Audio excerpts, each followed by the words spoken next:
In today's video, we have several news updates from around the NHL, including some more training camp roster cuts. We have some more signings to discuss, as well as a few more NHL trade rumors. We'll get into all the latest news coming up next.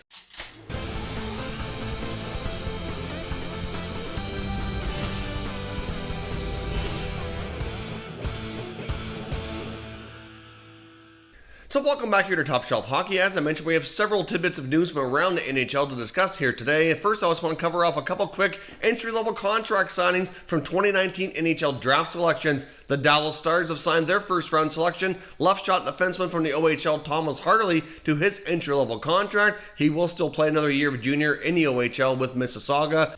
Of course, Thomas Harley looks like a pretty solid defensive prospect, and interesting to see how much he can progress again during this year of junior. And I would say within the next year or two, he definitely would be a strong candidate to be in the NHL. The Calgary Flames have signed their 2019 first-round selection, center iceman from the Quebec Major Junior Hockey League, Jacob Pelletier, to his entry-level contract here as well. Pelletier is a pretty strong offensive center iceman, playing with the Moncton Wildcats. He, of course, will return to Moncton and play with the Wildcats for another year of junior. Another strong prospect for the Calgary Flames, now under contract as well. Be interesting to see how much he continues to develop as well for the coming season, and another strong candidate to be in the NHL sometime in the next year or two.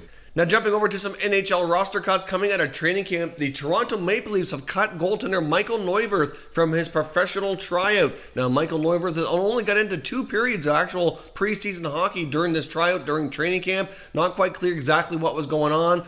It looks as though he was battling some injuries. I know we saw comments from Mike Babcock, I believe it was yesterday, saying that Neuvirth wasn't feeling up to it when asked if he was going to play in their most recent preseason game. So I'm not really sure if he was battling an injury or what the deal was with that, but the way Babcock made it sound is almost like he didn't want to play, but I guess we'll see. I can't imagine that being the case. The guy's in training camp fighting for a contract, but clearly the Leafs haven't been impressed enough. He has not been able to get into enough preseason action to really solidify an opportunity to earn himself a contract. So it looks as though Michael Hutchinson likely is going to be the backup goaltender for the Toronto Maple Leafs. Of course, barring some other move that they could make. There's been several goalies going on waivers over the last number of days. They could always pull off a trade or something as well. But for right now, it looks as though that job is for Michael Hutchinson for the time being at least. So the Michael Neuvirth era in Toronto has been brief, and he's been released from his tryout, and it looks as though injuries once again was the big reason why.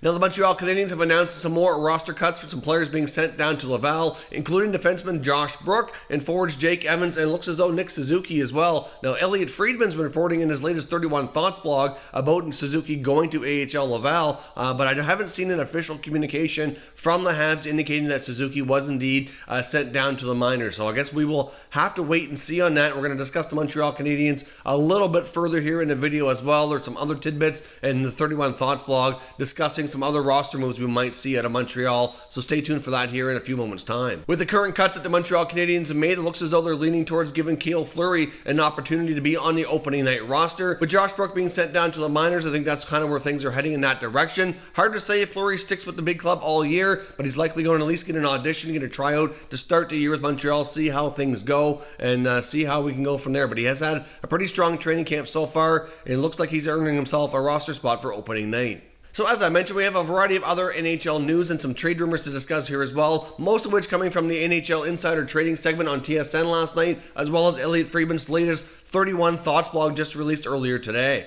Reports are indicating that Taylor Hall and the New Jersey Devils are indeed working on a contract extension. Now, it was reported earlier this offseason that both the Devils and Taylor Hall really wanted to wait and were in no hurry to really get things going on a contract extension. Taylor Hall kind of wanted to see how the offseason played out, see how the team would improve, and see what he really wanted to do for his future. Obviously, Taylor Hall was a number 1 overall draft pick, has had a fair bit of success individually, but hasn't really seen a whole lot of NHL playoff time during his career. He really wants to make sure if he's going to sign a long-term contract that he's with a team that can remain competitive, and be a contender for a long time and have a chance to actually do some winning and do some playoff action here throughout the rest of his contract. So Taylor Hall and Ray Shero apparently are having some discussions. We'll see how things go, but I do think it's fair to say that Hall has been very impressed with a lot of the other moves that Shero has made throughout the offseason. He seemed to be quite happy with the PK Subban trade that the Devils made to acquire him. I know obviously it wasn't a huge shock shocker, a big move, but acquiring Jack Hughes as the number 1 overall selection in the 2019 NHL Draft. Obviously, a bit of luck involved there with the lottery balls in the NHL Draft lottery, but still, it went the Devils' way. Shiro didn't make any mistake taking Hughes, and I guess Taylor Hall has asked for Hughes to be placed next to him in the locker room for their stalls to be next to each other, so he can be a mentor and kind of groom him, for the future in the NHL. So Taylor Hall certainly seems to be quite interested in staying in New Jersey. Of course, there's no guarantee at this point a contract gets done, and it always could lead to a potential trade. But right now, things are quite amicable between the two. Discussions are underway, and we very well might actually end up seeing a contract extension sooner than we ever might have thought.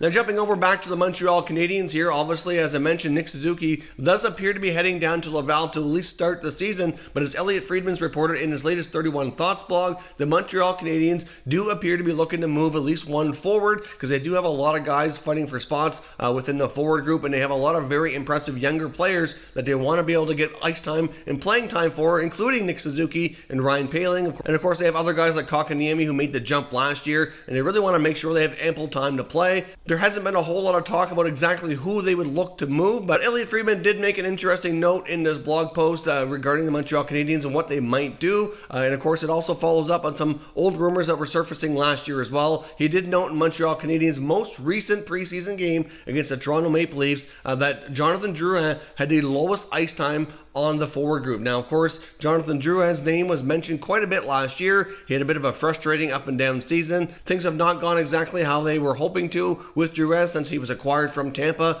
in exchange for Mikhail Sergachev. And obviously, at this point, I know Drouin certainly has been a target for criticism. And there has been a lot of rumors that maybe they would actually trade him out to bring in something else to bolster another part of the roster, which in some ways kind of does make sense, but at the same time might be premature, where a lot of these young guys are still kind of getting used to the NHL, need some more experience, and might not be wise to kind of jump the gun. But I would say that depending on how things go, it certainly would be a candidate for Montreal to trade.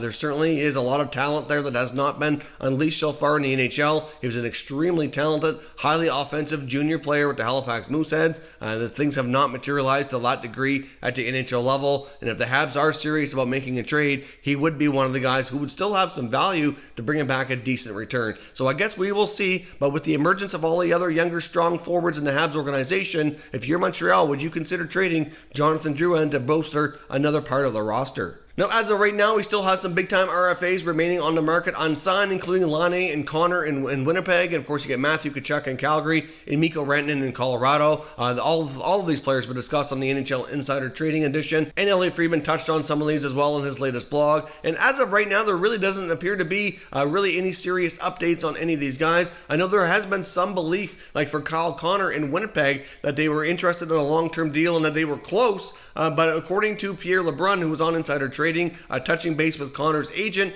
he kind of dismissed that idea, and he said that things were not all that close and that those rumors were not true. So obviously these four guys remain unsigned, but as we've seen in other cases, sometimes these deals come together rather quickly. Once news starts to break that things are getting close, they usually do close in and get done rather quick. All it takes is one phone call, one side to bend a little bit, and then usually you get some provisions made and some progress, and then boom, you get a contract not long after. So I guess we will see, but as of right now, Patrick Laine and Mikko Rantanen are hanging out with SC Bern, doing some training in Switzerland.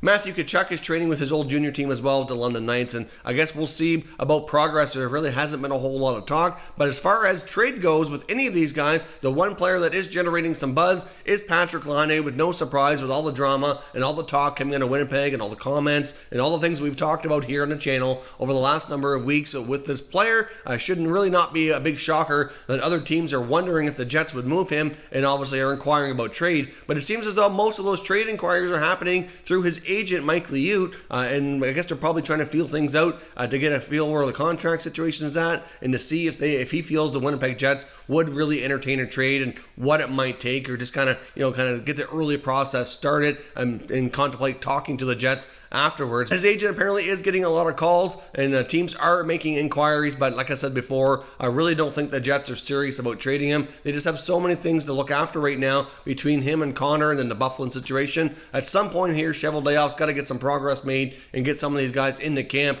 Otherwise, the Jets are really going to be off to a poor start and really have a shot here at really wrecking their NHL season if things don't go in their favor for once throughout this offseason. So I guess we will see what happens in Winnipeg, but right now Laine's generating lots of trade buzz, but there's really no concrete rumors about teams inquiring or if any of these guys are actually going to be dealt before they end up getting signed. Another note here with the Blues, based on Friedman's blog, it does look as though they may have made some contact with the Oilers about possibly acquiring Jesse Puljujarvi, as he mentions in this article that Klim Kostin was a player who was discussed about possibly being traded for Puljujarvi. Now, of course, as we know, Klim Kostin was a fairly high draft pick a few years ago, has yet to really crack the NHL on a regular basis. He's still in camp right now with the Blues fighting for a spot. In longer term, I think he likely will be a regular NHL player. He's just not going to be one of those big-time offensive guys. I see him being more of a bottom six type of player, but at the same time, I can see what he brings to the ice being something of intrigue or interest to the Oilers. So might be something to keep your eye on. No guarantees that deal ever gets done or how serious talks ever really got, but he had beliefs that there was a player that was being mentioned as a potential trade chip to acquire Jesse Puljujarvi. So I guess we will see what happens, but the Blues are a team who have a couple of players that certainly could be moved prior to the start of the season or early on should the right deal come along. Of course, as always, I want to know your thoughts and opinions on all the topics we covered here today, so certainly leave your comments down below and we'll discuss further in the comment section. If you're new to the channel, consider subscribing and turning on your notifications so you don't miss any future content, and give this video a thumbs up if you enjoyed it as well. I'd appreciate it if you did. As always, thank you for watching, and I will catch you next time.